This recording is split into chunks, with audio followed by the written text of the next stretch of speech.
नमस्कार दोस्तों, मेरा नाम है हेमंत। आप मुझे देख रहे हैं एचआर नॉलेज लेगुन्स यूट्यूब चैनल पर। आज इस वीडियो में हम बात करेंगे शेरशाह सूरी के प्रशासन की या शेरशाह सूरी के प्रशासनिक व्यवस्था की।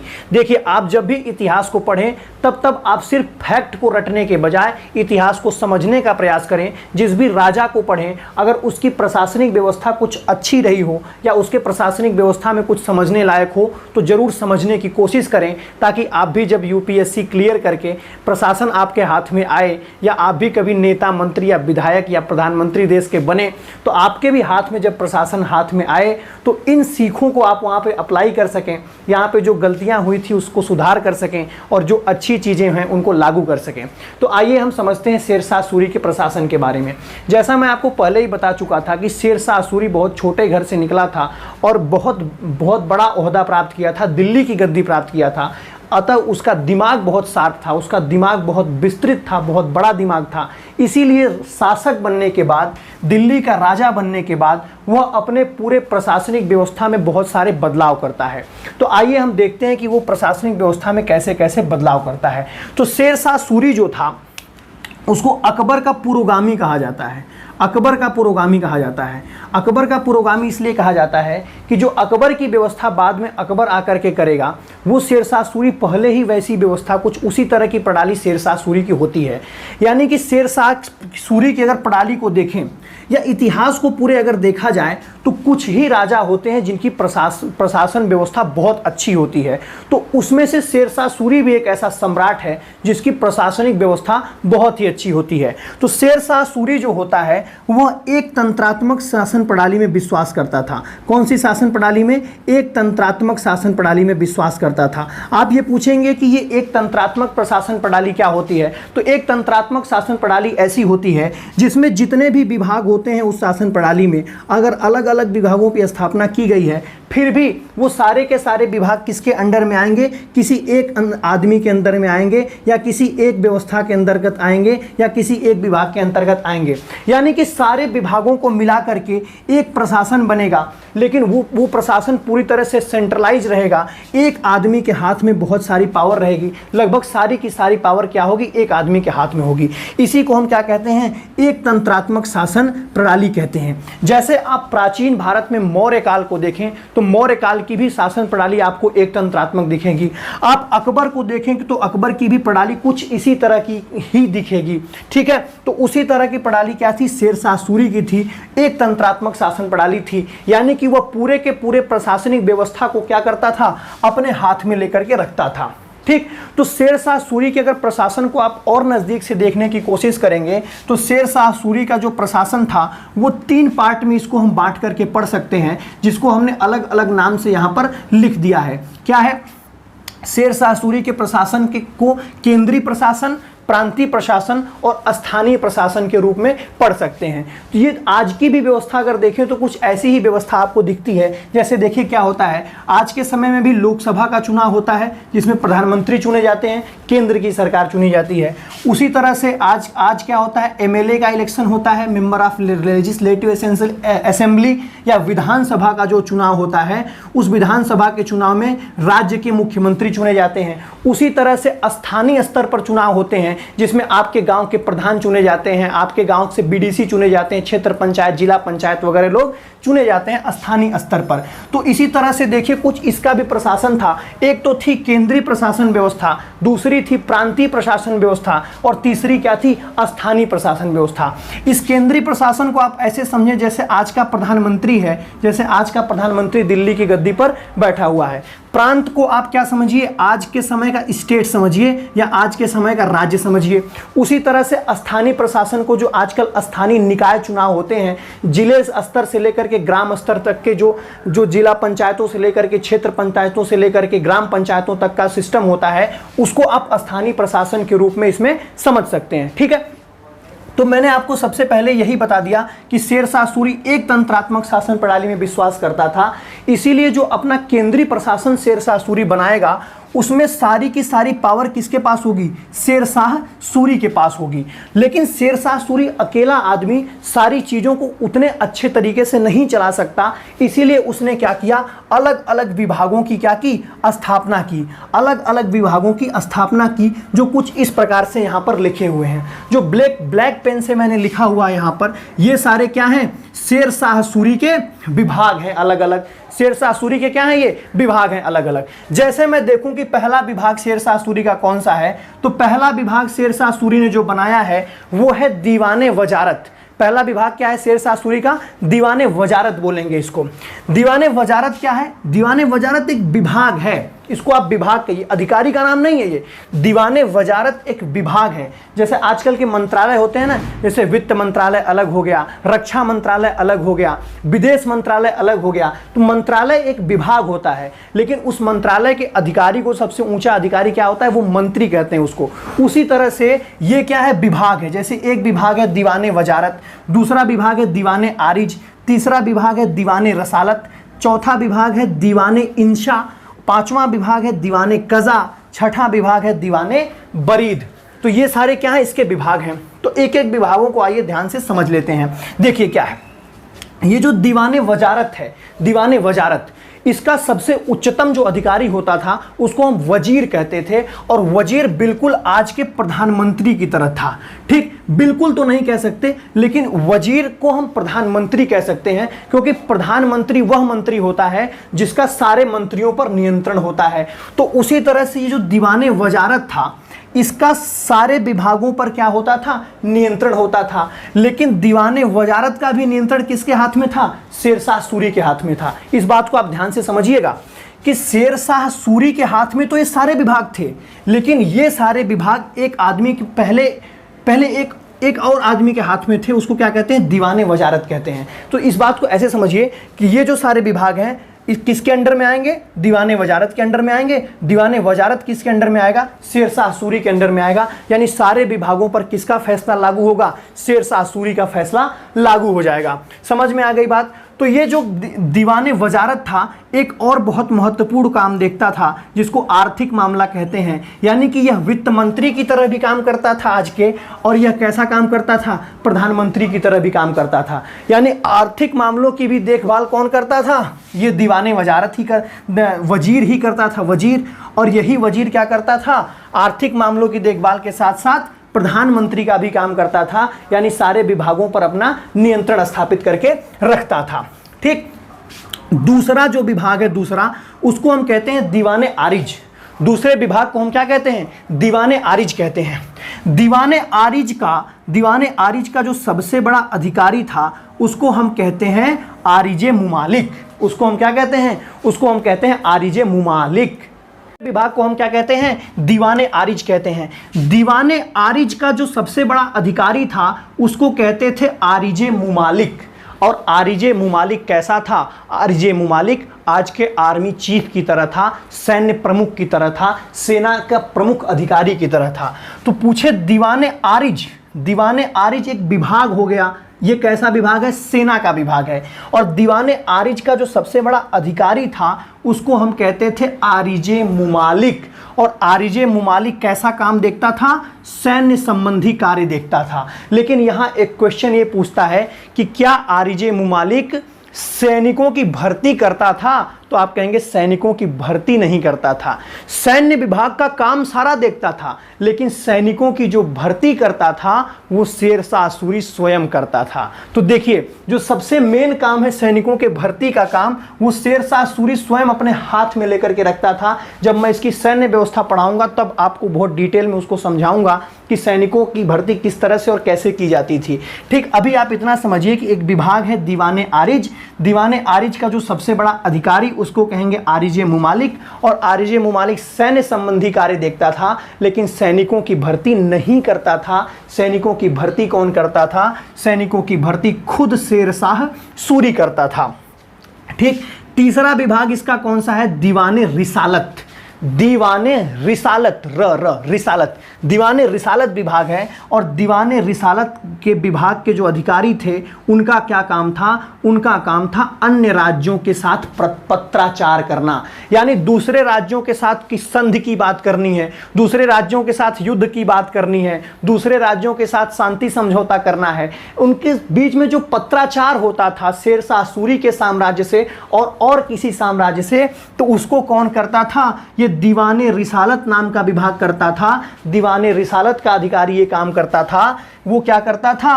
अन्य राज्यों के साथ पत्राचार करता था। ठीक, किसी किसी किताबों में यह भी स्रोत मिलता है कि ये जो आपका दीवाने रिसालत है यह धार्मिक विभाग संभालता था। तो धार्मिक विभाग, कभी कभी किसी किसी स्रोतों में क्या मिलता है? धार्मिक पूछता है। तो आपसे धार्मिक पूछे या पत्राचार का पूछे, आप क्या बताएंगे? दीवाने रिसालत नाम का विभाग है जो ये दोनों काम देखता है। ठीक, चौथा विभाग कौन सा है? दीवाने इंशा। चौथा विभाग कौन सा है? दीवाने इंसा विभाग है। और दीवाने इंसा का काम क्या होता था? सरकारी आदेश को लिपिबद्ध करना। सरकारी आदेशों को क्या करना? लिखना, लिखवाना, लिपिबद्ध करवाना। यानी शेरशाह सूरी अगर कोई भी आदेश दे दिया तो उसको लिखने का काम कौन करेगा? तो उसको लिखने का काम दीवाने इंसा करता था। यानी कि आदेश को टाइप वाइप तो होता नहीं था, हाथ से लिखा जाता था, तो हाथ से लिख करके मुहर वुहर बकायदे लगा करके उसको रखता था कि कब कौन सा आदेश दिया गया। तो ये दीवाने इंसा विभाग करता था। ठीक, ये पांचवा बहुत इंपॉर्टेंट विभाग है, इसको हम कहते हैं दीवाने कजा। दीवाने कजा विभाग था और यह आज के सुप्रीम कोर्ट की तरह था, यानी कि न्याय विभाग था। ठीक, न्याय विभाग था दीवाने कजा। और इसी कजा के अधिकारी को हम काजी कहते थे। यानी काजी कैसा है? जैसा आज का मुख्य न्यायाधीश होता था। तो उसी तरह से दीवाने कजा का ये सबसे उच्चतम अधिकारी था जिसको काजी कहा जाता था। यह न्याय करता था। अब कभी कभी आप देखते हैं कि एक कहावत कही जाती है कि जब मियाँ बीबी राजी तो क्या करेंगे? काजी। तो काजी न्याय का काम करते थे। तो आप सुप्रीम कोर्ट के चाहे जज रहें चाहे हाई कोर्ट के जज रहें, जब मियाँ बीबी राजी हैं तो काजी क्या कर लेंगे? तो काजी का मतलब जज। ठीक, काजी का मतलब क्या है? जज है, जज। ये क्या थे? सबसे ऊंचे अधिकारी थे, सबसे बड़े वाले जज थे, ये काजी थे। तो जब मियाँ बीबी राजी तो क्या कर लेंगे? काजी। यानी न्याय विभाग क्या कर लेगा? जब हम तुम राजी रहेंगे। ठीक, छठवां विभाग कौन सा था? दीवाने बरीद। छठवां विभाग कौन सा था? दीवाने बरीद। और दीवाने बरीद का जो अधिकारी था उसको कहते थे बरीदे मुमालिक। क्या कहते थे? बरीदे मुमालिक। ये दीवाने बरीद क्या है? विभाग है, विभाग। और इस विभाग का जो अधिकारी है उसका नाम है बरीदे मुमालिक। और बरीदे मुमालिक क्या काम देखता था? गुप्तचर व्यवस्था देखता था, गुप्तचरों का काम देखता था। यानी गुप्तचर कहाँ जाएगा, किस तरह से जाएगा, गुप्तचर ने जो सूचना दी उस पर उसको राजा को सूचित करना, इस तरह का काम कौन करता था? ये करता था बरीदे मुमालिक। और विभाग कौन सा था? दीवाने बरीद। लेकिन ये सारे के सारे विभाग, चाहे वो दीवाने वजारत हो, चाहे दीवाने आरिज हो, चाहे दीवाने रिसालत हो, दीवाने इंसा हो, दीवाने कजा हो, दीवाने बरीद हो, सारे के सारे किसके अंतर्गत आते थे? तो शेरशाह सूरी के अंडर में आते थे। क्योंकि शेरशाह सूरी एक तंत्रात्मक शासन प्रणाली में विश्वास रखता था। सारे के सारे विभागों में दखलंदाजी किसकी थी? शेरशाह सूरी की थी। और शेरशाह सूरी के आदेशों का पालन भी किया जाता था। तो ये तो हो गई इसका केंद्रीय प्रशासन का पूरा पार्ट। अब केंद्रीय प्रशासन के बाद आइए समझते हैं कि उसका प्रांतीय प्रशासन कैसा था। तो प्रांत का मतलब आज का जैसा राज्य है उसी तरह तब को क्या समझेंगे? प्रांतीय प्रशासन को समझेंगे। तो जिसको आज हम राज्य कहते हैं, जैसे एक तो हो गया देश, आज की व्यवस्था में कहें तो एक तो हो गया देश। और देश किस में बटा हुआ है? हमारा राज्यों में बटा हुआ है, विभिन्न राज्यों में। उत्तर प्रदेश, मध्य प्रदेश, मणिपुर, त्रिपुरा, मेघालय, तमाम तरह के राज्य हैं जिसमें हमारा भारत देश बटा हुआ है। तो उस समय क्या था? इन्हीं राज्यों को सूबा कहा जाता था, राज्य नहीं कहा जाता था। क्या कहा जाता था? सूबा कहा जाता था। और सूबा का जो सबसे उच्चतम अधिकारी होता था उसको सूबेदार कहते थे। यानी आज का जो मुख्यमंत्री आप देख रहे हैं ना, मुख्यमंत्री, आज का मुख्यमंत्री उस समय सूबेदार कहा जाता था। ठीक, तो मुख्यमंत्री तो मैं आज के संदर्भ में यूज कर रहा हूं ना, ये मुख्यमंत्री तब कोई मुख्यमंत्री वगैरह कॉन्सेप्ट नहीं, क्या कहा, सिर्फ और सिर्फ जो पूरा प्रशासन था वो किसमें बटा हुआ था, सूबों में बटा हुआ था। जैसे आज का देश राज्यों में बटा है, वैसे तब सूबों में बटा होता था, और सूबे का सबसे बड़ा अधिकारी कौन होता था, सूबेदार होता था। और सूबेदार को समझना हो पूरी तरह से, आप समझिए जैसे मुख्यमंत्री, जैसे ऊपर मोदी जी बैठे हैं, नीचे योगी जी बैठे हैं, तो योगी जी को सूबेदार समझ लीजिए और मोदी जी को शेरशाह सूरी समझ लीजिए। मैं कह नहीं रहा हूं, ये मत कह देना कि मोदी जी को शेरशाह सूरी से तुलना कर दिया, मतलब समझ लीजिए उस तरह से, ठीक है। अब देखो भाई, ये सूबेदार हो गए, और ये सूबेदार जो होता था कोई चुनाव से थोड़ी आता था, या तो ये राजा का पुत्र होता था, या राजा का मित्र होता था, राजा का भाई होता था, यानी कि राजा का सबसे घनिष्ठ आदमी, यानी सबसे विश्वसनीय आदमी शेरशाह सूरी का कौन होता था, ये सूबेदार बनता था, प्रांतों का प्रशासक बनता था। लेकिन ये भी पूरी तरह से किसके नियंत्रण में था, ये भी पूरी तरह से शेरशाह सूरी के नियंत्रण में था, क्योंकि शेरशाह सूरी, मैंने पहले ही बता दिया कि वह एक तंत्रात्मक शासन प्रणाली में विश्वास रखता था, यानी कि सबका मिलाकर के एक तंत्र बनेगा, और वह तंत्र किसका होगा, शेरशाह सूरी का होगा। यानी कि सूबेदार भी पूरी तरह से किसके कंट्रोल में आ गया, शेरशाह सूरी के कंट्रोल में। तो ये सारे विभाग भी शेरशाह सूरी के कंट्रोल में, सूबेदार भी क्या था, शेरशाह सूरी के कंट्रोल में था। अब देखें कि सूबा किसमें बटा हुआ था, तो सूबे को बांटने के लिए आप स्थानीय प्रशासन में चले जाइए। जैसे आज का जो राज्य है वो मंडलों में या जिलों में बटा हुआ है, जिलों में बटा हुआ है ना, जिले में बटा हुआ है। जिले के नीचे अगर आप जाएं तो तहसीलों में बटा हुआ है या ब्लॉक में बटा हुआ है, उसके भी नीचे जाएं तो ग्राम पंचायतें हैं। तो उसी तरह से जो तब का सूबा था, वो सूबा किसमें बटा हुआ था, सरकारों में बटा हुआ था। यानी कि आज का जो जिला है, आज का जो जिला है, उस समय शेरशाह सूरी के समय पर उसको क्या कहा जाता था, सरकार कहा जाता था। तो आपसे क्वेश्चन पूछेगा, सावधान रहिए, क्वेश्चन पूछेगा कि जो आज के जिला की व्यवस्था है, आज के जो जिले की व्यवस्था है, डिस्ट्रिक्ट की व्यवस्था है, तब उसको क्या कहा जाता था, तो आप कहेंगे सरकार कहा जाता था, जिले को सरकार कहा जाता था। और इस जिले में, इस सरकार में दो सबसे बड़े अधिकारी होते थे, दो अधिकारी कौन कौन होते थे, देखो जरा सा। एक को कहते थे सिकरदारे सिकरदारान, क्या कहते थे, सिकरदार ए सिकरदारान, और दूसरे अधिकारी को कहते थे मुंसिफ ए मुंसिफान, मुंसिफ ए मुंसिफान, और दूसरे को कहते थे सिकरदार ए सिकरदारान। और ये अगर कोई पूछे कि सिकरदारे सिकरदारान और मुंसिफे मुंसिफान में कौन बड़ा था, तो आप कहेंगे सिकरदारे सिकरदारान बड़ा था। यह सामान्य प्रशासन देखता था, लेकिन इसका पद बड़ा था। यानी अगर सिकरदारे सिकरदारान कोई फैसला जिले में लेता है तो उसको मुंसिफे मुंसिफान को मानना पड़ेगा। आप कहेंगे कि जब सिकरदारे सिकरदारान सामान्य प्रशासन देखता था तो ये मुंसिफे मुंसिफान क्या देखता था, तो आप कहेंगे कि यह न्याय की व्यवस्था देखता था। तो जैसे आज जिसको डीजे कहते हैं, आप डिस्ट्रिक्ट जज कहते हैं, वो तब कौन होता था, मुंसिफे मुंसिफान होता था। और आज जिसको आप डिस्ट्रिक्ट मजिस्ट्रेट कहते हैं, वो कौन होता था, वो सिकरदारे सिकरदारान। डीएम साहब कौन थे, सिकरदारे सिकरदारान, तब डीएम को क्या कहते थे, सिकरदारे सिकरदारान। ठीक, समझ में आ गई बात, सिकरदारे सिकरदारान।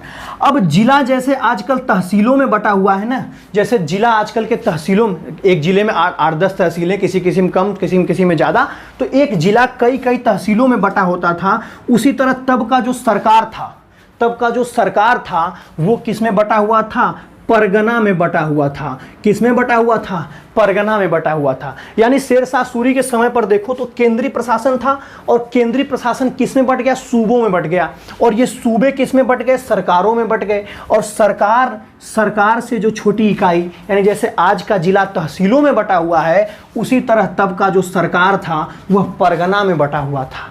और परगना में कौन कौन अधिकारी होते थे, परगना में होता था एक सिकरदार, परगना में होता था एक मुंसिफ, और परगना में होता था एक फौजदार, जिसको कहते हैं खजांची। बहुत इंपॉर्टेंट है, क्वेश्चन पूछता है, कहता है कि जब शेरशाह सूरी का प्रशासन था उस समय खजांची को क्या कहते थे, तो आप कहेंगे खजांची को कहते थे फोतदार, फ से फल, फ से फोतदार।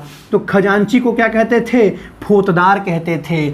और उस परगना में कारकुन नाम के क्लर्क होते थे, कारकुन नाम के क्लर्क होते थे। तो सिकरदार कितने होते थे? एक। मुंसिफ कितना होता था? एक। फोतदार कितने होते थे? एक। लेकिन जो क्लर्क होते थे, जो कारकुन उनको कहते थे उस समय, वो कारकुन कितने होते थे? दो। तो आपसे पूछे कि एक परगना में कितने कारकुन, तो आप कहेंगे दो कारकुन। एक परगना में कितने कारकुन? तो दो कारकुन होते थे। ठीक, तो मैंने बता दिया आपको केंद्रीय प्रशासन, यानी अगर पूरा देश मान लिया जाए शेरशाह सूरी के प्रशासन को, तो उसका देश किसमें बटा हुआ था? सूबों में बटा हुआ था। और सूबों का अधिकारी कौन होता था? सूबेदार होता था। और सूबे किसमें बटे होते थे? सरकार में बटे होते थे। सरकार आज के जिला के समकक्ष था, सूबा आज के राज्य के समकक्ष था, सरकार आज के जिले के समकक्ष था।